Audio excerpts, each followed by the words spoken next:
Sa bagong YouTube vlog ni Janine Gutierrez na tampok ang Tanzania trip nila ni Jericho Rosales, ay agad itong pinag-usapan online.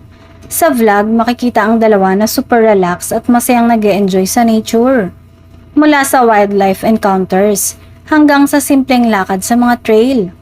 Natural ang chemistry nila.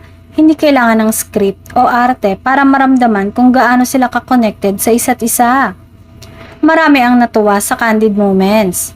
Yung mga tingin ng may kilig, kulitan nila habang nag-e-explore, at tahimik na sandaling parang sila lang ang tao sa mundo. Ang ganda rin ng kuha ng vlog, parang travel film na may romantic undertone.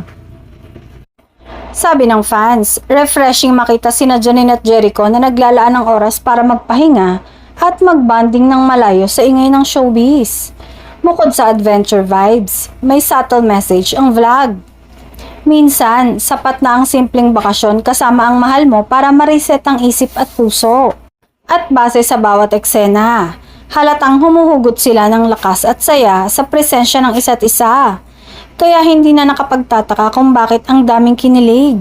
Ang daming na-inspire at nag-abang sa susunod nilang travel story.